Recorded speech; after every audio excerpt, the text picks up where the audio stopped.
कभी टीवी पर किसी नेता को सुना है, अखबार की कोई हेडलाइन पढ़ी और अंदर एक अजीब सी बेचैनी हुई। एक सवाल उठा कि मुझे जो दिखाया जा रहा है क्या वो पूरा सच है या हमें कुछ और ही दिखाया जा रहा है। सच तो कुछ और ही है। आप अपनी छोटी सी दुनिया में उलझे हुए हैं, नौकरी, घर, ईएमआई और कहीं दूर बंद दरवाजे के पीछे कुछ लोग सिर्फ एक सिग्नेचर से आपकी पूरी ज़िंदगी का फैसला कर रहे हैं। हमें लगता है ये राजनीति है, बहुत कॉम्प्लिकेटेड, हमारी समझ से बाहर। पर सच ये है कि ये एक खेल है और इस खेल के नियम आज नहीं लिखे गए। ज़रा सोचिए, आज से 2300 साल पहले एक आदमी था जिसने सत्ता के हर राज को एक किताब में लिख दिया।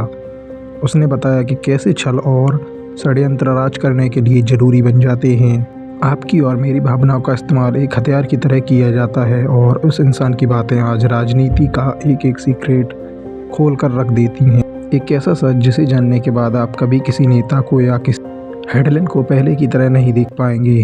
चलिए चैप्टर 1 पर चलते हैं। चैप्टर 1, हम अकेले क्यों नहीं रह सकते। हम सुबह उठते हैं और एक सिस्टम का हिस्सा बन जाते हैं। सड़क पर ट्रैफिक रूल्स फॉलो करते हैं, ऑफिस में कंपनी पॉलिसी और कंट्री के द्वारा बनाए गए हर कानून का पालन करते हैं। कभी सोचा है ये सब ज़रूरी क्यों है। हम इंसानों को समाज, सरकार और देश की ज़रूरत ही क्यों पड़ी।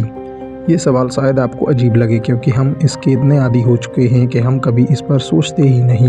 लेकिन ज़रा सोचिए, क्या आप कोई भी इंसान पूरी तरह अकेला जी सकता है, बिना किसी दूसरे इंसान से बात किए, बिना किसी की मदद लिए, बिना एक जंगल में या एक सुनसान आइलैंड पर? शायद नहीं। एग्जाम्पल, आप किसी ऐसी सोसाइटी या मोहल्ले के बारे में सोचिए जहाँ कोई नियम नहीं हो, ना ही कोई सिक्योरिटी गार्ड, ना ही पानी की सप्लाई का टाइम और ना ही बिजली का। क्या होगा वहाँ? कुछ ही दिनों में चौंच फैल जाएगा। लोग खुद ही मिलकर कुछ नियम बनाएंगे, एक हेड चुनेंगे ताकि सब कुछ ठीक से चल सके। अरिस्टोटल कहते हैं, इंसान स्वभाव से ही एक राजनीतिक जानवर है। इसका मतलब ये नहीं कि हम सब नेता बनना चाहते हैं, इसका मतलब ये है कि हम अकेले रहना नहीं चाहते। हमारी नेचर में एक ऐसा सिस्टम है जो कम्युनिटी बनाना और मिलकर अपनी ज़िंदगी को बेहतर बनाने का दबाव डालता है। परिवार, गांव, शहर और फिर देश, ये सब इसी नेचुरल प्रोसेस का हिस्सा है। ये सिस्टम, राजनीति इसलिए नहीं बनी कि कोई हम पर राज कर सके, ये इसलिए बनी क्योंकि इसके बिना इंसान और जानवर में कोई फ़र्क नहीं रह जाता। ऑथर के लिए एक देश या स्टेट का मकसद सिर्फ हमें ज़िंदा रखना नहीं, बल्कि हमें एक अच्छी, बेहतर ज़िंदगी देना है। और जो इंसान समाज के बिना रह सकता है वो या तो जानवर है या फिर देवता। चैप्टर 2, क्या परिवार भी एक छोटा सा देश है। पिछले चैप्टर में हमने जाना कि इंसान अकेला नहीं रह सकता, उसे समाज की ज़रूरत है। पर समाज, यह देश शुरू कहाँ से होता है? इसकी सबसे पहली, सबसे छोटी इकाई क्या है? ऑथर कहते हैं इसकी शुरुआत होती है घर से। एक परिवार सिर्फ कुछ लोगों का झुंड नहीं है, ये अपने आप में एक छोटा सा राज्य है जिसके अपने नियम, अपना कानून, अपना लीडर होता है। मिलकर जीना और आने वाली पीढ़ी को तैयार करना। एग्जाम्पल, एक ट्रेडिशनल भारतीय परिवार को देखिए। वहाँ एक मुखिया होता है, अक्सर घर का सबसे बड़ा सदस्य जो ज़रूरी फैसले लेता है। घर के बाकी के सदस्य अलग अलग जिम्मेदारियाँ संभालते हैं, कोई कमाने की, कोई घर संभालने की। एक अनवर्टनल रूल्स का सिस्टम होता है जिसे परिवार में डिसिप्लिन बना रहता है। यह बिल्कुल वैसा ही है जैसे एक देश को चलाने के लिए सरकार और नागरिक होते हैं। ऑथर के लिए एक घर 3 तरह के रिश्तों से बनता है, मालिक, दास और समय के अनुसार चलने वाले लोग। माता पिता, बच्चे, ये तीनों रिश्ते को मिलकर घर की इकोनॉमी और सोशल लाइफ को चलाते हैं। जैसे एक देश में एक अलग अलग डिपार्टमेंट होते हैं, वैसे ही घर में ये रिश्ते अपनी अपनी भूमिका निभाते हैं और यहीं से राजनीति की जड़ें शुरू होती हैं। एक घर को सही से चलाने की कला, जिसे हाउस होल्ड मैनेजमेंट कहते हैं, वह आगे चलकर एक देश को चलाने की कला यानी पॉलिटिक्स की नींव बनती है। जो इंसान अपना घर नहीं चला सकता वो देश क्या चलाएगा? ये सवाल अरिस्टोटल ने 2300 साल पहले उठाया था। इसलिए जब हम किसी बड़े नेता को देखते हैं तो हमें यह समझना होगा कि उसकी पहली ट्रेनिंग उसके घर से ही शुरू होती है। परिवार सिर्फ प्यार और रिश्तों का संगम नहीं, बल्कि सत्ता, अधिकार और जिम्मेदारी का पहला स्कूल भी है। यहीं से एक नागरिक और शासक दोनों पैदा होते हैं। चैप्टर 3, कौन है असली नागरिक। अगर देश एक बड़ी फैमिली है तो इस फैमिली का मेंबर कौन है, यानी एक देश का नागरिक कौन होता है। क्या हर वो इंसान जो किसी देश में पैदा हुआ हो उसका नागरिक बन जाता है? ऑथर का जवाब है नहीं। उसके लिए नागरिकता सिर्फ जन्म लेने या वोट डालने का अधिकार नहीं, ये एक बहुत बड़ी जिम्मेदारी है। नागरिक वो है जो देश के न्याय और शासन में सीधा हिस्सा लेता है, जो फैसले लेने की प्रोसेस का पार्ट है। एग्जाम्पल, आज के समय में ऐसे समझिए, एक कंपनी में बहुत से कर्मचारी होते हैं, लेकिन बोर्ड ऑफ डायरेक्टर में कुछ ही लोग होते हैं जो कंपनी के फ्यूचर को लेकर बड़े फैसले लेते हैं। ऑथर के हिसाब से सिर्फ वो बोर्ड मेंबर ही कंपनी के असली नागरिक हैं, बाकी सब तो बस उस सिस्टम में रह रहे हैं। ऑथर कहते हैं एक अच्छा नागरिक होने का मतलब है एक अच्छा इंसान होना नहीं। एक डाकू अपने गिरोह के लिए बहुत वफादार हो सकता है, वो उनके लिए एक अच्छा सदस्य है, पर समाज के लिए वो एक अच्छा इंसान नहीं। उसी तरह एक अच्छा नागरिक वो है जो देश के संविधान और सिस्टम के प्रति वफादार हो, चाहे सिस्टम अच्छा हो या बुरा। इसका मतलब ये हुआ कि एक डेमोक्रेसी के अच्छा नागरिक और एक तानाशाही का अच्छा नागरिक दोनों अलग अलग होंगे। नागरिकता की परिभाषा देश के संविधान के साथ बदल जाती है। ये एक फिक्स आइडेंटिटी नहीं बल्कि एक रोल है जो हम निभाते हैं। चैप्टर 4, सरकार कितने तरह की होती है। हमने जान लिया कि देश कैसे बनता है और नागरिक कौन होता है। और सवाल आता है कि इस देश को चलाता कौन है, यानी सरकार। क्या सारी सरकारें एक जैसी होती हैं? इनके भी अलग अलग प्रकार होते हैं। ऑथर ने अपने समय की 150 से ज़्यादा सरकारों की स्टडी की और एक सिंपल सा फार्मूला निकाला। उन्होंने 2 सवाल पूछे। पहला, राज करने वाले लोग कितने हैं, एक, कुछ या फिर बहुत सारे? और दूसरा, वो किसके भले के लिए राज कर रहे हैं, सिर्फ अपने या सबकी? इन्हीं 2 सवालों से हमें 3 अच्छी तरह की सरकारें मिलती हैं। एग्जाम्पल, सोचिए एक स्कूल का प्रिंसिपल है और वो एक अच्छा प्रिंसिपल है तो वो अकेले ही पूरे स्कूल की भलाई के लिए फैसले लेगा। ये एक अच्छा इंसान हुआ। और एक अच्छा राजा, अगर कुछ सीनियर टीचर्स की कमेटी मिलकर स्टूडेंट्स के हित में फैसले लेती है तो यह कुछ लोगों का अच्छा राज। पर अगर सारे टीचर्स मिलकर वोटिंग से स्कूल चलाते तो ये हुआ सबका अच्छा राज। ऑथर इसी को राजनीति की भाषा में कहते हैं। जब एक इंसान सबकी भलाई के लिए राज करे तो उसे राजतंत्र, जब कुछ अच्छे काबिल लोग सबकी भलाई के लिए राज करें तो उसे अरिस्टोक्रेसी, कुलीन तंत्र, और जब बहुत सारे लोग यानी आम जनता कानून के दायरे में रहकर सबके भले के लिए राज करे तो उसे पॉलिटी, संवैधानिक गणतंत्र। यह तीनों ही सरकारें ऑथर की नज़र में अच्छी हैं क्योंकि इन तीनों का मकसद एक ही है, पूरे समाज का भला करना, ना कि सिर्फ अपना। लेकिन जब ये अच्छी सरकारें बिगड़ जाती हैं तो क्या होता है, ये हम जानेंगे अगले चैप्टर में। चैप्टर 5, जब अच्छी सरकारें बिगड़ जाती हैं। हर अच्छी चीज़ एक बुरा रूप भी होता है। जैसे एक अच्छा डॉक्टर गलत रास्ते पर जाकर लोगों की जान से भी खेल सकता है, वैसे ही ऑथर ने जो 3 अच्छी सरकारें बताई थी, जब वो बिगड़ जाती हैं तो क्या होता है, समाज में किस तरीके से अराजकता फैलती है। यह बिगाड़ आता कहाँ से है? यह आता है मकसद के बदलने से। जब राजा या नेता सबकी भलाई को भूलकर सिर्फ अपना अच्छा सोचने लगता है तभी सरकार अपने रास्ते से भटक जाती है। अच्छाई और बुराई में सिर्फ नीयत का फ़र्क है। एग्जाम्पल, इमेजिन कीजिए कि एक NGO का लीडर है जो समाज सेवा के लिए बनाया गया था। शुरू में वो बहुत अच्छा काम करता है, लेकिन धीरे धीरे वो डोनेशन का पैसा अपने पैसों आराम के लिए खर्च करता है।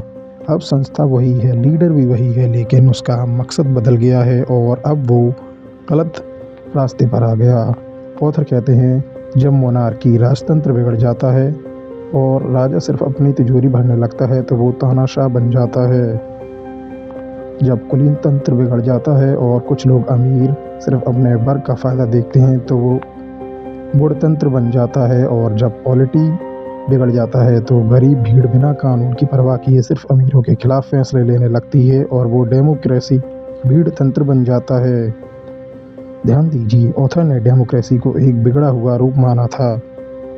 उनके लिए डेमोक्रेसी का मतलब था कानून का नहीं बल्कि अनियंत्रित भीड़ का राज। ये तीनों ही बुरे रूप समाज को तोड़ने का काम करते हैं क्योंकि इनमें न्याय सिर्फ कुछ लोगों के लिए ही होता है। चैप्टर 6, अमीर और गरीब की लड़ाई। ऑथर कहते हैं कि हर देश में, हर समाज में एक लड़ाई हमेशा चलती रहती है। यह लड़ाई किसी ज़मीन के टुकड़े के लिए नहीं या किसी धर्म के लिए नहीं, बल्कि ये लड़ाई है अमीर और गरीब के बीच में। एक तरफ वो लोग हैं जिनके पास सब कुछ है, धन दौलत ज़मीन, और दूसरी तरफ वो लोग हैं जिनके पास कुछ भी नहीं है सिवाय उनकी बड़ी संख्या के। उन्हें खाना भी बहुत मुश्किल से नसीब होता है।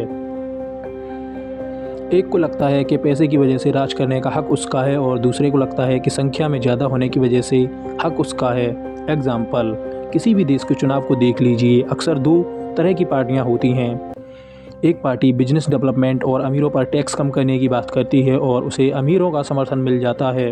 दूसरी पार्टी गरीबों के लिए मुफ्त योजनाएं, सब्सिडी और आरक्षण की बात करती है। उसे गरीबों का समर्थन मिलता है, पर और कुछ नहीं बल्कि वही हजारों साल पुरानी अमीर गरीब की राजनीतिक लड़ाई है। ऑथर के लिए ओलिगार्की गुटतंत्र अमीरों की सरकार है और डेमोक्रेसी भीड़ तंत्र गरीबों की। और ये दोनों ही रूप खतरनाक हैं। क्योंकि दोनों ही सिर्फ अपने हिस्से के बारे में सोचते हैं। अमीर गरीबों को नज़रअंदाज करते हैं, वहीं गरीब अमीरों से नफरत करते हैं। इस लड़ाई का नतीजा क्या होता है? कुछ नहीं, सिर्फ और सिर्फ समाज को दो हिस्सों में बांटा। अविश्वास और गुस्सा अस्थिरता पैदा करती हैं। देश कभी शांत नहीं रह पाता क्योंकि देश का एक बड़ा हिस्सा हमेशा खुद को ठगा हुआ महसूस करता है। ये एक ऐसी आग है जो हमेशा सुलगती रहती है। तो फिर इसका समाधान क्या है? क्या कोई ऐसा रास्ता है जो इन दोनों के बीच संतुलन बना सके? ऑथर कहते हैं, हाँ, एक रास्ता है, एक ऐसा वर्ग जो समाज को टूटने से बचा सकता है। वो है मिडिल क्लास। इसके बारे में हम लोग जानेंगे अब। चैप्टर 7, सबसे अच्छी सरकार कौन सी है? हमने अच्छी सरकारें देखी और उनके बिगड़े हुए रूप भी देखे। हमने अमीर और गरीब की लड़ाई भी समझी। तो अब सबसे अच्छा सवाल आता है कि आम इंसान के लिए सबसे अच्छी सरकार कौन सी है जो सभी वर्गों को समझे। ऑथर का जवाब बहुत ही ज़्यादा प्रैक्टिकल है। वो किसी सपनों की दुनिया की बात नहीं करते। वो कहते हैं कि सबसे अच्छी सरकार वो है जो सबसे ज़्यादा स्टेबल हो, यानी स्थिरता पैदा करे, समाज के अंदर उन्हें टूटने और बदलने का खतरा ख़त्म करे। क्योंकि जहाँ बार बार सरकारें बदलती हैं या क्रांति होती है, वहाँ सिर्फ और सिर्फ हानि होती है। आम इंसान कभी खुश नहीं रह सकता। एग्जाम्पल लीजिए, आप दो नावों की कल्पना करें। एक बहुत तेज़ चलती है पर छोटी है और जरा सी लहर में पलट सकती है। दूसरी नाव थोड़ी सी धीमी है पर बड़ी है और भारी है, जो बड़े से बड़े तूफानों को भी झेल सकती है। आप किस नाव में सफ़र करना चाहेंगे? जाहिर सी बात है, आप सेफ्टी चुनेंगे। धीरे सही, लेकिन आप उसमें सेफ होना सही समझेंगे। ऑथर के लिए एक अच्छी सरकार उसी दूसरी नाव की तरह होनी चाहिए, भरोसेमंद, स्थिर। और स्थिरता कहाँ से आती है? यह आती है मिडिल क्लास से। मिडिल क्लास ना तो अमीरों की तरह एरोगेंट होते हैं और ना ही गरीबों की तरह डेस्परेट। वो कानून का सम्मान करते हैं और शांति से जीना चाहते हैं। उन्हें ना ही अमीरों से ज़्यादा फ़र्क पड़ता है, ना ही गरीबों से। जिस देश में मिडिल क्लास मजबूत होते हैं, वहाँ अमीर गरीब की लड़ाई कंट्रोल में रहती है। इसलिए ऑथर के लिए सबसे अच्छी सरकार यही है। पॉलिटी संवैधानिक गणतंत्र है, ओलिगार्की अमीरों का राज और डेमोक्रेसी गरीबों का राज एक मिक्स है। इसमें सत्ता की चाबी मिडिल क्लास के हाथों में होती है। ये एक ऐसा गोल्डन मीन यानी सुनहरा मध्यवर्ग मार्ग है जो समाज को चरमपंथ से बचाता है और स्थिरता देता है। चैप्टर 8, क्रांति क्यों होती है? सभी लोग इस चीज़ को इसलिए समझते हैं कि सरकार को बदलने के लिए क्रांति की जाती है, या फिर अमीर गरीबों के लिए लड़ते हैं, गरीब अमीरों से लड़ते हैं। दुनिया में हर शासक, हर राजा एक चीज़ से डरता है, क्रांति। जब जनता सड़क पर उतरती है और कहती है अब और नहीं, पर ये होता क्यों है? ऑथर कहते हैं क्रांति का सबसे बड़ा कारण ये है अन्याय का एहसास होना। जब लोगों को ये लगने लगता है कि उनके साथ बराबरी का व्यवहार नहीं हो रहा, तभी विद्रोह की शुरुआत होती है।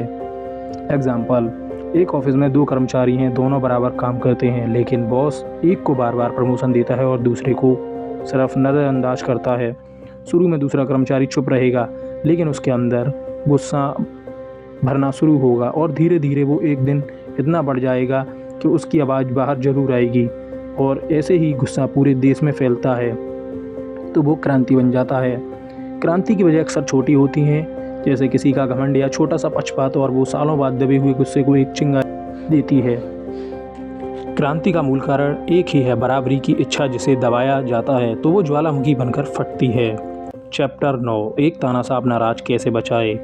अगर क्रांति अन्याय से होती तो क्या एक तानाशाह जो अन्याय पर टिका है हमेशा डर में जीता है?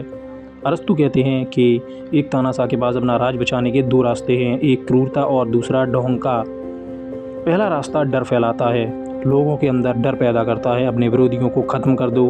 और आजकल सरकारें अक्सर यही करती हैं, वो अपने विरोधियों को खड़ा ही नहीं होने देती और एक तरीके से हर जगह वो तानाशाही को बढ़ावा देते हैं।